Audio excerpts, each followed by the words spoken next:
Para wisatawan di pantai ini menyaksikan momen mengerikan saat drone menabrak resort yang penuh pengunjung. Rekaman dari resort Landesik di Laut Hitam di Krasnodar, Rusia Selatan menunjukkan pesawat tak berawak turun sebelum meledak menjadi bola api. Kementerian Kesehatan Rusia mengatakan 7 orang tewas, termasuk 3 anak-anak, dan 58 lainnya terluka dirawat di rumah sakit. Ukraina belum memberikan komentar terkait insiden tersebut. Berulang kali Kiev membantah menargetkan warga sipil. Ketegangan ini terus terjadi setelah Moskow melancarkan serangan militer di Ukraina pada akhir Februari 2022. Drone Ukraina diduga serang kapal kargo Turki yang tengah berlayar di Laut Hitam.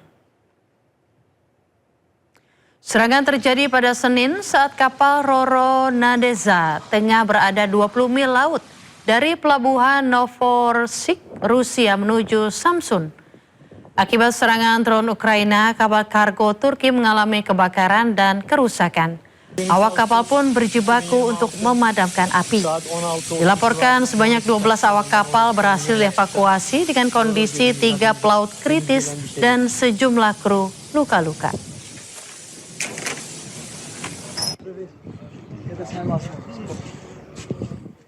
Pemirsa, tentara pendudukan Israel menyerbu kamp pengungsi Kalandia, utara Yerusalem. Tak hanya itu, pasukan bersenjata Israel juga menganiaya warga Palestina.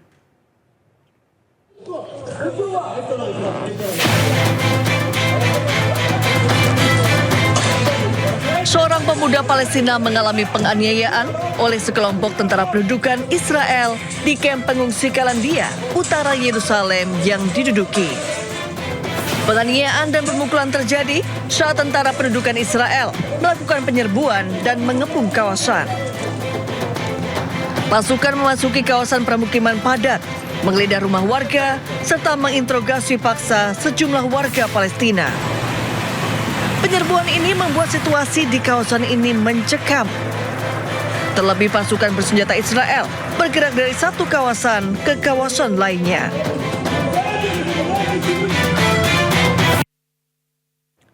Pasukan Israel menghancurkan daerah Wadi Al-Salauki, Lebanon Selatan.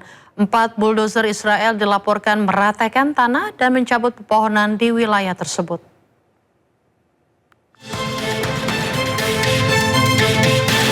Pasukan militer Israel kembali menghancurkan wilayah Lebanon Selatan.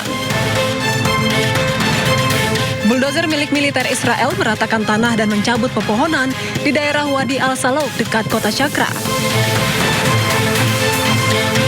Rekaman video menunjukkan buldozer beroperasi di sepanjang jalan di lembah, sementara sebuah drone terbang di atasnya.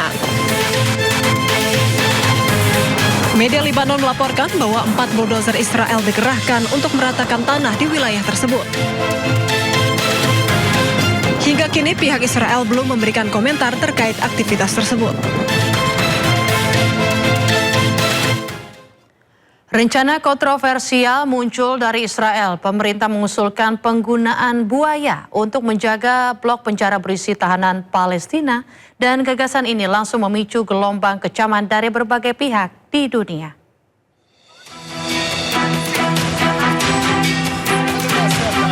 Menteri Keamanan Nasional Israel Itamar Ben-Gvir bersama Menteri Perlindungan Lingkungan Idit Silman mengunjungi penjara Ketziot untuk mempromosikan rencana kontroversial menempatkan buaya di sekitar blok berkeamanan tinggi yang menantang Palestina.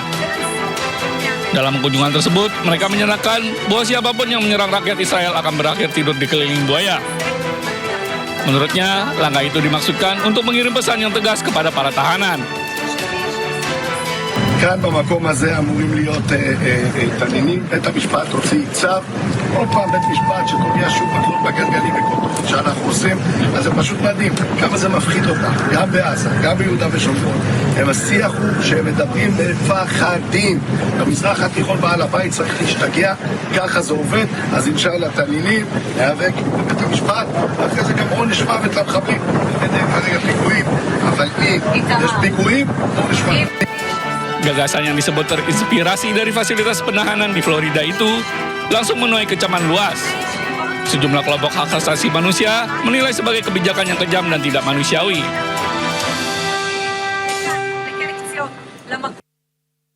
Pemirsa, Perdana Menteri Israel Benjamin Netanyahu menegaskan militer Israel takkan menarik pasukannya dari jalur Gaza sebelum persenjataan Hamas dilucuti. Perkataan Netanyahu menanggapi pernyataan Presiden Amerika Serikat Donald Trump terkait dengan kesepakatan pelucutan senjata Hamas.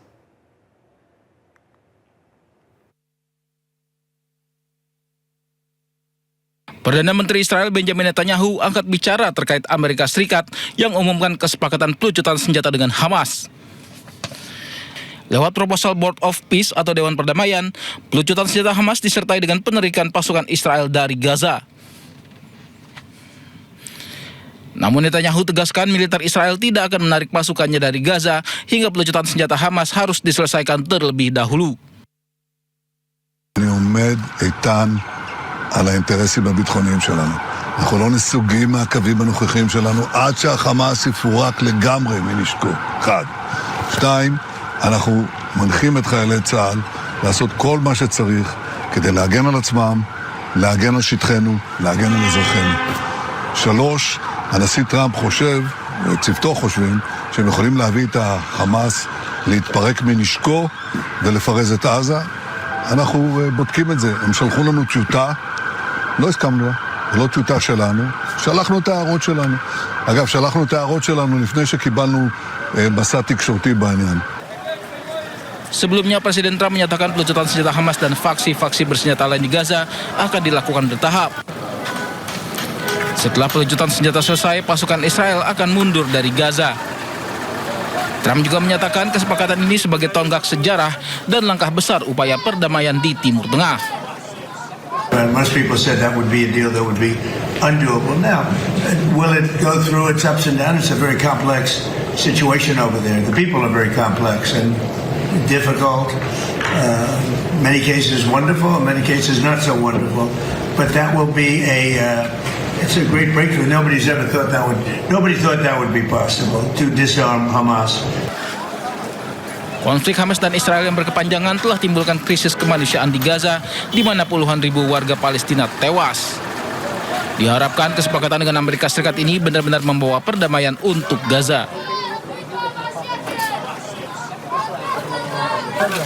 Pemirsa, sebuah kapal kargo terkena serangan proyektil di timur laut Al-Qasab, Oman, dekat Selat Hormuz. Hingga kini belum ada pihak yang mengaku bertanggung jawab terhadap serangan ini. Asap tebal serangan proyektil.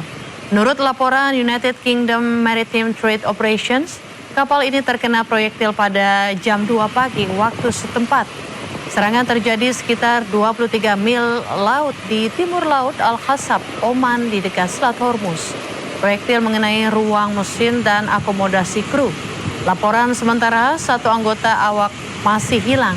Sementara kapal dalam kondisi tidak bisa berlayar dan hingga kini penyelidikan masih berlangsung. Belum ada pihak yang menyatakan bertanggung jawab atas kerugian dan serangan ini.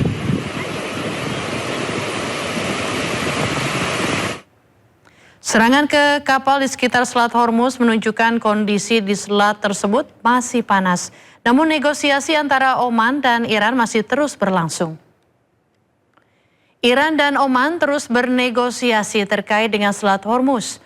Pertemuan keduanya berpotensi memperkuat kendali Teheran atas Selat Hormuz. Kedua negara negosiasikan skema baru. Di antaranya kapal yang memasuki teluk akan melewati jalur yang dikontrol Iran. Sementara kapal yang keluar menggunakan jalur di sisi Oman. Biaya jasa akan dibagi rata antara kedua negara.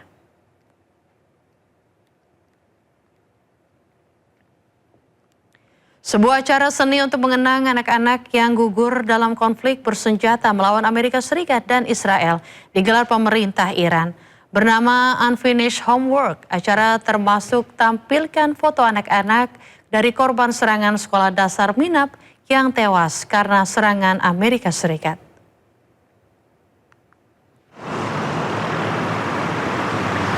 Foto anak-anak Iran yang gugur jadi korban perang dengan Amerika Serikat dan Israel dipajang di jembatan Tabiat, Teheran.